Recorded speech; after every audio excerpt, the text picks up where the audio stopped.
Mes chers élèves de la troisième année collégiale, parcours international, option français, les abonnés à ma chaîne Labo des SVT, bienvenue dans cette capsule qui est consacrée à une révision du chapitre de la motricité volontaire pour une meilleure préparation à l'examen régional des SVT. Mes chers élèves, vous savez bien, comme situation de départ, vous savez bien que lorsque vous tirez ou bien vous lancez le ballon vers le filet avec précision, il s'agit là d'un mouvement volontaire. Vous savez bien aussi que lorsque vous tendez votre bras pour cueillir une fleur que vous avez admirée, là aussi, il s'agit d'un mouvement volontaire. Lorsque vous appliquez bien pour écrire vos leçons, ce sont aussi des mouvements volontaires. Et lorsque vous freinez devant le feu rouge avec votre vélo, là aussi, il s'agit d'un mouvement volontaire. Donc, comme récapitulation, comme situation de départ, c'est quoi les mouvements volontaires? Les mouvements volontaires sont des mouvements ou bien des activités effectuées, c'est-à-dire qu'on effectue consciemment, c'est-à-dire avec notre conscience et avec notre volonté, par notre volonté, comme les exemples qu'on a vus. L'exemple de l'extension du bras pour cueillir une fleur que vous avez admirée. Mes chers élèves, dans cette séance ou bien dans ce chapitre, on va découvrir, on va chercher quelles sont les structures nerveuses qui participent dans la réalisation des mouvements volontaires. Très bien. On commence par découvrir quelles sont les conséquences des lésions ou bien des destructions dans le système nerveux et le système musculaire. Mes chers élèves, vous savez bien que des lésions qui sont parvenues ou bien des destructions dans le cerveau ou bien dans la moelle épinière ou bien des lésions des nerfs entraînent la paralysie. Donc la conséquence de certains accidents ou bien de certaines destructions ou des lésions, soit dans le cerveau, soit dans la moelle épinière, soit dans les nerfs, entraîne la paralysie, c'est-à-dire la perte de la capacité à réaliser des mouvements par ses membres, par exemple. Donc, la destruction accidentelle, exactement dans une zone qui est située devant le sillon de Rolando, dans le cerveau. Alors, c'est quoi le sillon de Rolando? C'est quoi, où se trouve cette zone qui se situe devant le sillon de Rolando? On va la voir sur ce schéma. Voyons, comme on a vu, ces zones qui sont colorées, on les appelle des aires sensorielles, comme l'aire visuelle, l'aire gustatif, l'aire olfactif, l'aire auditif, alors que ce sillon-là est appelé le sillon de Rolando. Cette zone-là qui se trouve devant le sillon de Rolando, elle est détruite accidentellement. Elle entraîne la paralysie de quoi? Du membre qui est contrôlé par la zone détruite. Donc c'est là la situation de la zone devant le sillon de Rolando. Très bien. Ou bien une lésion dans la moelle épinière. Alors vous savez c'est quoi la moelle épinière? La moelle épinière, c'est quoi? Donc, comme on a vu, le système nerveux est qui est constitué par le cerveau, le cervelet et la moelle épinière. Donc, des lésions dans la moelle épinière entraînent la paralysie des membres qui sont situés en dessous de la zone détruite. Aussi, la lésion ou bien la coupure des nerfs rachidiens, d'un nerf rachidien par exemple, entraîne la paralysie du membre qui est énervé par ce nerf. Très bien. Donc, la destruction accidentelle de la zone située devant le sillon de Rolando, dans le cerveau, une lésion dans la moelle épinière, aux coupures d'un nerf, ces accidents entraînent la paralysie de l'organe qui est énervé par ces structures détruites. Aussi, les déchirures du muscle musculaire, par exemple de la cuisse, chez les sportifs, entraînent la perte ou bien empêche tout mouvement du pied pendant plusieurs jours, ce qu'on appelle le claquage, comme on observe dans cette photo, ce sportif qui a subi le claquage d'un muscle. Donc, en conclusion, le cerveau, la moelle épinière, les nerfs et les muscles participent dans les mouvements volontaires. Très bien. Et maintenant, on va voir quel est le rôle du cerveau dans les mouvements volontaires en analysant l'expérience suivante. Mes chers élèves, dans cette expérience qu'on appelle l'encéphalographie, c'est-à-dire l'observation des zones qui fonctionnent dans le cerveau avec un appareil qui est placé sur la tête et relié à un enregistreur qui montre les zones qui fonctionnent dans le cerveau. Lorsqu'on, par exemple, on fait des mouvements volontaires avec nos doigts, on constate le fonctionnement d'une zone qui est située devant le sillon de Rolando. Donc, cette zone qui se situe devant le sillon de Rolando, c'est l'aire motrice ou bien le centre moteur. C'est le centre qui participe ou bien qui est le moteur des mouvements volontaires. On l'appelle l'aire motrice.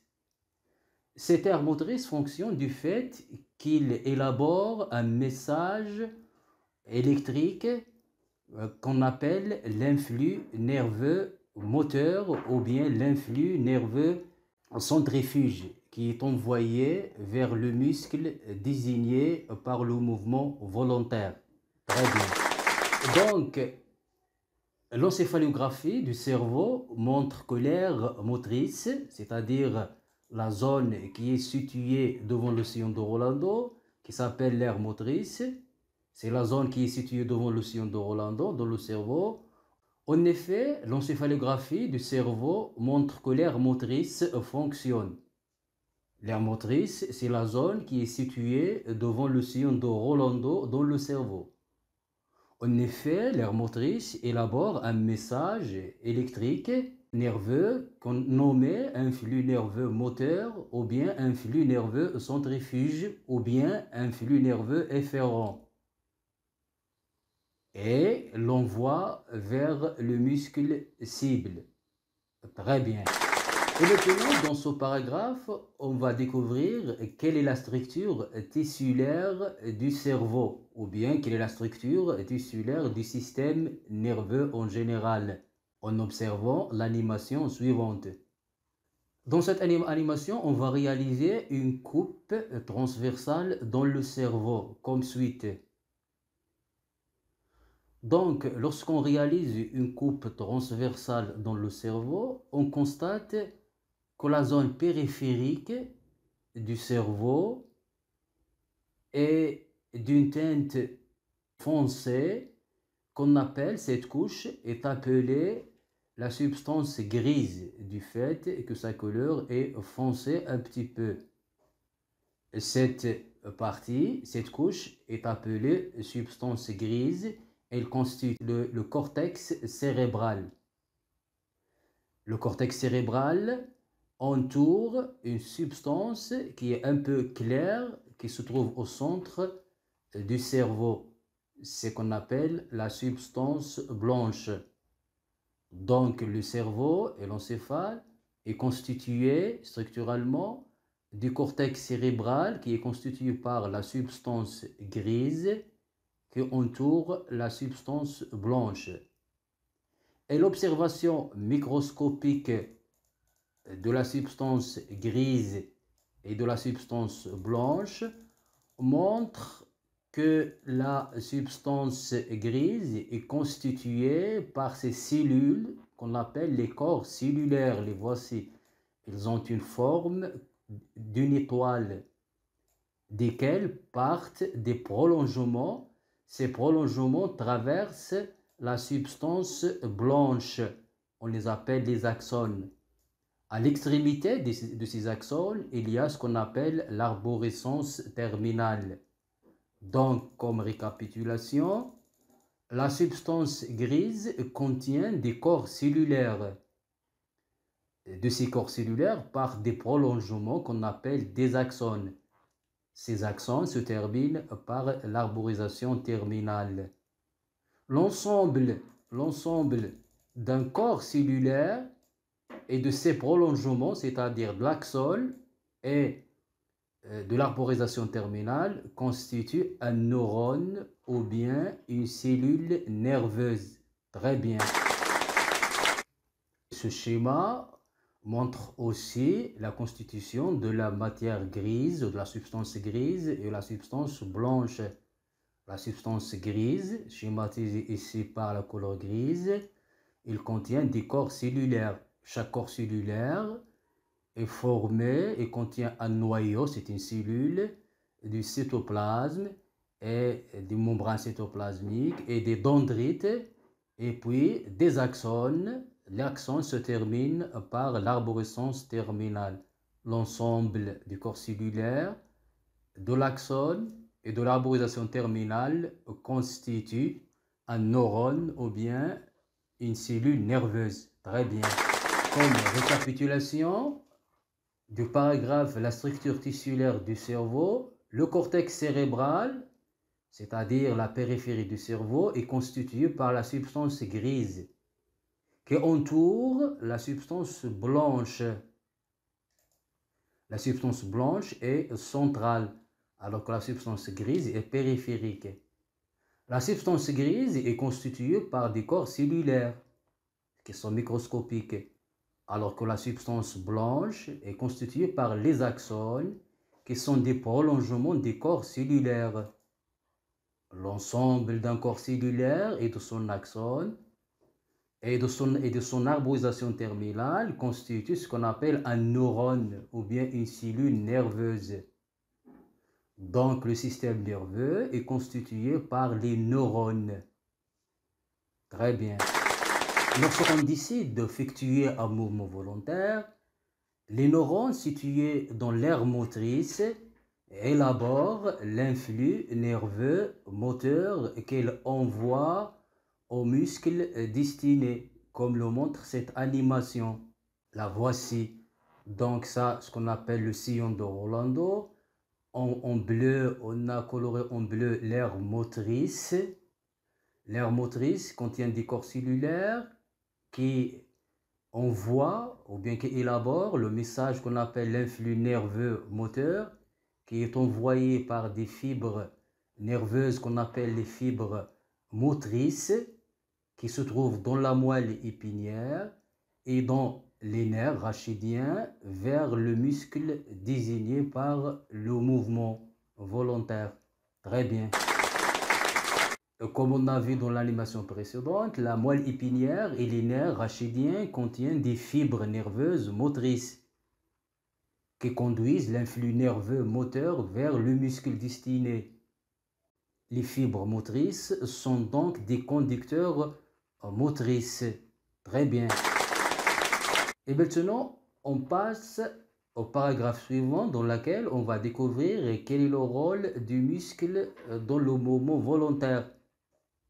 Donc toujours comme on a vu dans l'animation précédente, le muscle reçoit l'influx nerveux moteur puis il effectue le mouvement volontaire. Le muscle est appelé un effecteur moteur. Dans le prochain chapitre, on va découvrir quelles sont les propriétés des muscles qui leur permettent de jouer leurs mouvements moteurs dans notre corps. Très bien. Donc, comme conclusion, mes chers élèves, les structures nerveuses qui participent à la réalisation des mouvements volontaires par ordre sont premièrement le centre moteur qui est l'aire motrice qui se trouve dans le cerveau, dans le cortex cérébral, exactement devant le sillon de Rolando. Son rôle, c'est l'élaboration de l'influx nerveux centrifuge ou bien afférent. Et puis, il est envoyé, ce message nerveux qui est l'influx nervomoteur, est conduite par les fibres nerveuses motrices qui se trouvent dans la moelle épinière et dans les nerfs. Et puis, elle est conduite vers l'effecteur moteur qui sont les muscles. C'est un muscle distillé par le mouvement volontaire. Très bien. Donc, conclusion, les structures nerveuses qui participent à la réalisation des mouvements volontaires par ordre sont, premièrement, l'aire motrice ou le centre moteur. Son rôle, c'est qui élabore l'influx nerveux moteur ou bien l'influx nerveux centrifuge. Puis le conducteur moteur, c'est une fibre motrice qui se trouve, comme on l'a dit, dans la moelle épinière et dans les nerfs, qui conduit l'influx nerveux moteur vers le muscle désigné par le mouvement. Et puis l'effecteur moteur, qui est un muscle qui reçoit l'influx nerveux moteur et effectue le mouvement volontaire. Très bien. Mes chers élèves, on est arrivé à la fin de cette capsule. J'attends vos observations pour améliorer ces productions pédagogiques. Comme je vous invite à vous abonner, à partager mes vidéos pour votre encouragement. Merci et au revoir.